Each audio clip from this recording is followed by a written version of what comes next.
Welcome to regular வீட்டு சமையல். ரொம்பவே பாரம்பரியமான ஒரு ரெசிபி தாங்க இது. ரொம்ப ஹெல்த்தியும் கூட.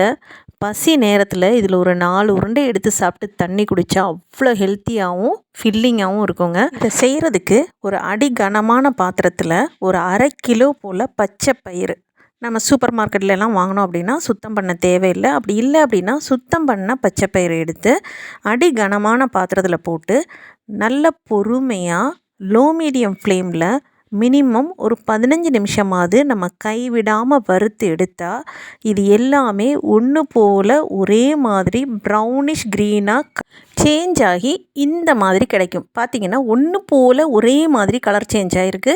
இதனால தான் நம்ம கைவிடாமல் கிளறணும்னு சொல்கிறது. அப்போ ஈவனாக எல்லா பக்கமும் ஒரே மாதிரி வறுபட்டு கலர் சேஞ்ச் ஆகி இருக்கிறத நல்லா ஆற வைக்கிறதுக்காக ஒரு பாத்திரத்துக்கு மாற்றிடலாம். இது நல்லா கரெக்டான பதத்தில் இருக்குது, எடுத்து ஆற வச்சிடலாம். இப்போ இதே வாணலில் ஒரு 2 மீடியம் சைஸ் தேங்காய், நல்ல முதிர்ந்து, அதாவது நல்லா விளைஞ்ச காயின்னு சொல்லுவாங்கள்ல, அந்த மாதிரி காயாக இருக்கணும், எலசாக இருக்கக்கூடாது.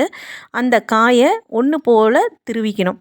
ஏன்னா நம்ம வறுக்க போகிறோம். வறுக்கும்போது நமக்கு பூ ஒன்று போல் இருந்தது அப்படின்னா ஒரே மாதிரி வறுபட்டு ஈவனாக நமக்கு கலர் சேஞ்ச் ஆகி கிடைக்கும். நம்ம கைவிடாமல் அதே மாதிரி கலந்து, இதுவும் மினிமம் ஒரு 10 நிமிஷம். இதில் எல்லாமே ஸ்லோ ப்ராசஸ் தாங்க.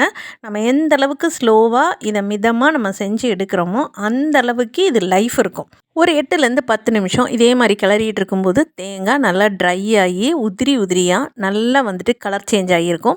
இன்னும் ஒரு 4 நிமிஷம் நம்ம கிளறிக்கலாம். எவ்வளோக்கு எவ்வளோ நம்ம இந்த தேங்காயை நல்லா வரட்டி எடுத்துக்கிறோமோ அந்த அளவுக்கு நம்மளோட ஸ்வீட்டில் நல்லாவே வந்துட்டு லைஃப் இருக்கும். அப்படிங்கிறதுனால இந்த அளவுக்கு நல்லா உதிரியாக வர்ற அளவுக்கு நம்ம இதை வறுத்து எடுத்துக்கலாம். இதையும் வேறொரு பிளேட்டுக்கு ட்ரான்ஸ்ஃபர் பண்ணி எடுத்து வச்சுக்கலாம். இதுவும் நல்லா ஆறட்டும். இப்போ 1/2 கிலோ பச்சை பயிருக்கு 1/2 கிலோ வெல்லம், மண்டை வெல்லத்தை எடுத்து நல்லா நுணுக்கி அதில் ஒரு 3/4 கப்பு போல் தண்ணியை ஊற்றி இதை நல்லா பாகு காய்ச்சிக்கலாம். இது நயம் வெல்லம் அப்படிங்கிறதுனால இதை வடிகட்ட தேவையில்லை. ஜஸ்ட்டு பாகு காய்ச்சிட்டு நம்ம அதோட பக்குவம் மட்டும் பார்த்துக்கிட்டா போதும். இது வந்துட்டு பார்த்திங்க அப்படின்னா நம்மளுடைய பாகு வந்து ஒரு நூல் பக்குவம், அதாவது 1 ஸ்ட்ரிங் கன்சிஸ்டன்சி சொல்லுவாங்க இல்லையா, அந்த பக்குவத்தில் இருக்கணும். அப்போ தான் நமக்கு உருண்டை பிடிக்கும்போது உருண்டை உதிரி ஆகாமல் நல்லா டைட்டாக நமக்கு உருண்டையாகி கிடைக்கும். பாகு நல்லா மெல்ட் ஆகி ஒன்று சேர்ந்து வர்ற கேப்பில் நம்ம மிக்ஸி ஜாரில் வறுத்து வச்சுருந்த பச்சை பயிறு நல்லா ஆறி இருக்குதுங்க. இந்த பச்சை பயிரோட கூடவே வாசனைக்காக 2 ஏலக்காய், கூடவே ஒரு கைப்பிடி ஜீரகம் கொஞ்சம் கூட குறையானாலும் பெருசாக டேஸ்ட் டிஃப்ரென்ஸ் வராது, சேர்த்துக்கலாம், ஒன்றும் தப்பு இல்லை. ஜீரகம் போட்டுட்டு மிக்சியில் நல்லா இதை வந்து ரவையை விட கொஞ்சம் நைஸாக அரைச்சி எடுத்துக்கலாம். 2-3 தடவை நம்ம கிளறி விட்டு அரைச்சோம் அப்படின்னா இந்த அளவுக்கு நைஸான பக்குவத்தில் நமக்கு வந்துட்டு பச்சை பயிர் பொடியாகி கிடைக்கும். இன்னும் பாரம்பரியமாக செய்யணுன்னா அம்மியில் கொஞ்சம் கொஞ்சமாக பயிர் எடுத்து லைட்டாக ஒரு தடவை அந்த குழவி வச்சு நகர்த்தினோம் அப்படின்னா நமக்கு அந்த மேலே இருக்க தோல் எல்லாமே தனியாக பிரிஞ்சு வந்துடும். அதை லைட்டாக முரத்தில் புடச்சி எடுத்துட்டு மிச்சம் இருக்கிறத இந்த அளவுக்கு அம்மியில் நுணுக்கி எடுத்துக்கலாம். இப்போ ஒரு அகலமான பாத்திரத்தில் நம்ம பொடி பண்ணி வச்சுருக்கிற பச்சை பயிர், ஜீரகம், ஏலக்காய் மிக்ஸை போட்டுட்டு அதோட கூடவே நம்ம வறுத்து வச்சுருக்கிற தேங்காயையும் இதில் சேர்த்துடலாம். நல்லா ஃபைனாக நம்ம வந்துட்டு ஈரமே இல்லாமல் தேங்காயை வறுத்து வச்சுருக்கிறதுனால இது 1 மாதம் வரைக்கும் கூட கெடாதுங்க. ஹாஸ்டலுக்கெல்லாம் குழந்தைங்க போகிறாங்க அப்படின்னா தாராளமாக அதை செஞ்சு கொடுத்து விட்டிங்கன்னா நல்ல ஷெல்ஃப் லைஃப் இருக்கும். ப்ளஸ் ரொம்பவே எனர்ஜெட்டிக்கான ஒரு ஸ்நாக்கும் கூடங்க. ஹெல்த்தி, நல்லா நம்ம போடுற இன்க்ரீடியன்ஸ் எல்லாமே பார்த்திங்கன்னாவே தெரியும் எந்த அளவுக்கு இது குழந்தைங்களுக்கு நல்லது அப்படின்னு. இதோட கூடவே கொஞ்சமாக எள்ளு, இதுவுமே ஒரு கைப்பிடி இல்லை ஒரு 1/2 கப்பு போல் நம்ம விருப்பத்துக்கு தகுந்த மாதிரி கூட குறை சேர்த்துக்கலாம். எள்ளையும் சேர்த்து நல்லா கலந்து விட்டுக்கலாம். இப்போ நம்மளுடைய எல்லா இன்க்ரீடியன்ஸும் நம்ம ஆட் பண்ணிட்டோம். ஒரு பிஞ்ச் உப்பு போடுறதுனா போட்டுக்கலாம். பட் வெல்லத்தில் ஆல்ரெடி உப்பு இருக்கும் அப்படிங்கிறதுனால இதில் நான் உப்பு சேர்க்கலை. இது எல்லாத்தையுமே நல்லா ஒன்று போல் கலந்து விட்டுறணும். அங்கங்கே திட்டாக தேங்காயோ எள்ளோ மற்ற ஐட்டம்ஸும் இருக்கக்கூடாது. நல்லா கலந்து விட்டதுக்கப்புறம் நம்ம பாகு இப்போ நல்லா பொங்கி நுரக்கட்டி வந்திருக்கிற பாகு எடுத்துகிட்டு நமக்கு 1 ஸ்ட்ரிங் கன்சிஸ்டன்சி இருக்கான்னு ஒரு தடவை செக் பண்ணிக்கலாம். பர்ஃபெக்டாக வருதுங்க, நல்லா ஒரு நூல் கிடைக்கிது.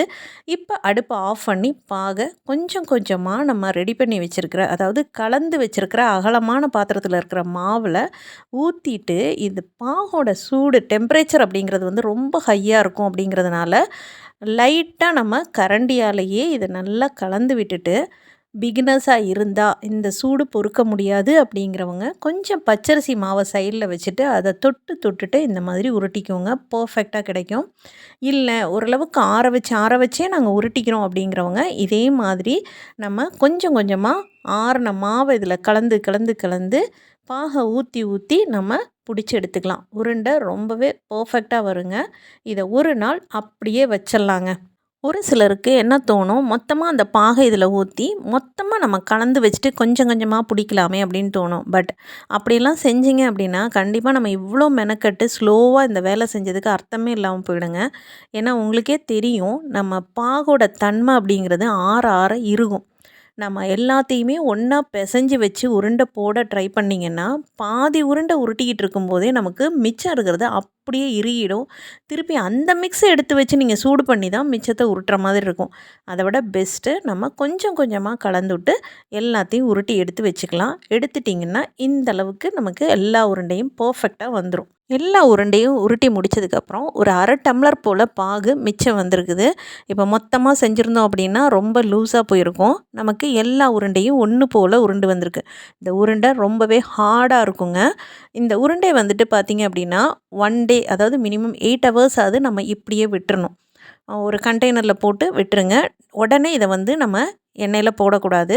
இது நல்லா காயணும், அந்த பாகு இறுகி வரணும். அந்த வந்ததுக்கப்புறம் இதுக்கு மேல் மாவு தயார் பண்ணுறதுக்கு 1 கப்பு போல் பச்சரிசி மாவு, இல்லை பச்சரிசி மாவு இல்லைங்கிறவங்க 2 மணி நேரம் ஊற வச்ச பச்சரிசியை நல்லா விழுத அரைச்சிட்டு அதோட கூடவே மஞ்சத்தூள், உப்பு சேர்த்து நம்ம கலந்து எடுத்து வச்சுக்கலாம். இப்போ அதோட கன்சிஸ்டன்சி எப்படி இருக்கணும் அப்படின்னா, இப்போ தண்ணியை ஊற்றி நம்ம கரைச்சோம் அப்படின்னா நமக்கு ஒரு கோட்டிங் மாதிரி அந்த மாவு தயாராகி வரணும்.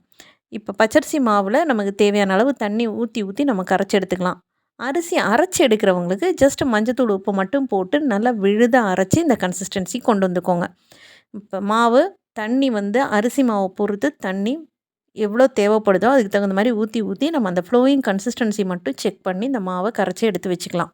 பார்த்திங்கன்னா மாவை நல்லா கலந்து எடுத்து வச்சாச்சு. இது நல்ல ஒரு ஃப்ளோயிங் கன்சிஸ்டன்சியாகவும் இருக்குது, அதே டைமில் ஒரு கோட்டிங்காகவும் இருக்குது. பார்த்திங்கன்னா மேலே ஒரு லேயர் அப்படியே ஃபார்ம் ஆகுது பாருங்கள் நம்ம ஸ்பூனில்.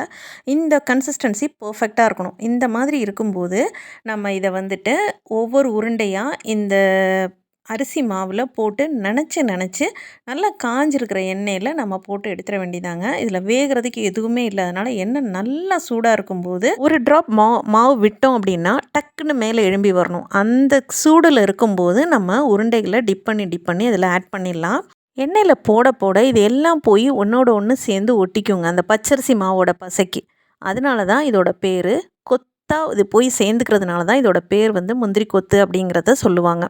இப்போ இது எல்லாமே ஜஸ்ட்டு அந்த சூடில் ஒரு சைடு இதானதுக்கு அப்புறமே அப்படியே பெரட்டி போட்டுட்டு உடனே நம்ம எடுத்துடணும். இதை ரொம்ப நேரம் எண்ணெயில் விட்டோம் அப்படின்னா அந்த பாகு இருக்குது இல்லைங்களா, நம்ம டைட் ஆகிறதுக்காக ஒரு நாள் விட்டு நம்ம எண்ணெயில் வறுத்தோம் பாருங்கள், அந்த பாகு திருப்பி இலக ஆரம்பிச்சிடும் சூடுக்கு. அப்போ என்ன ஆகும்னா, நீங்கள் கோட்டிங் பர்ஃபெக்டாக இல்லை அப்படின்னா எண்ணெயில் எல்லாமே பிரிஞ்சு விழ ஆரம்பிச்சிடும். அது வரைக்கும் நம்ம அந்த சூடை ஏற்றாமல் ஜஸ்ட் அந்த மாவு உங்களுக்கு சூடு ஆயிடுச்சு, கொஞ்சம் கிறிஸ்பானது தெரியுது அப்படிங்கும்போதே நம்ம எண்ணெயை விட்டு எடுத்துரும். அப்போ தான் நமக்கு முந்திரி கொத்து பர்ஃபெக்டாக கிடைக்கும். பார்த்திங்கன்னா எண்ணெயிலெல்லாம் எதுவுமே ஸ்ப்ளிட் ஆகலை. கரெக்டான பக்குவத்தில் நம்ம இதை எடுத்துடுறோம். அவ்வளோதான், எல்லா முந்திரி கொத்தையும் நம்ம போட்டு எடுத்துட்டோம். எந்த ஒரு அக்கேஷன்லேயும் இந்த ஸ்வீட் ரொம்பவே பர்ஃபெக்டாக இருக்குங்க. நீங்களும் இதே மாதிரி செஞ்சு பாருங்கள். வீடியோ பிடிச்சிருந்தா லைக் பண்ணுங்கள், ரொம்ப பிடிச்சிருந்தா ஃப்ரெண்ட்ஸோட ஷேர் பண்ணுங்கள். உங்கள் ஃபீட்பேக்கை கமெண்ட்டாக சொல்ல மறந்துடாதீங்க. தேங்க்ஸ் ஃபார் வாட்சிங்.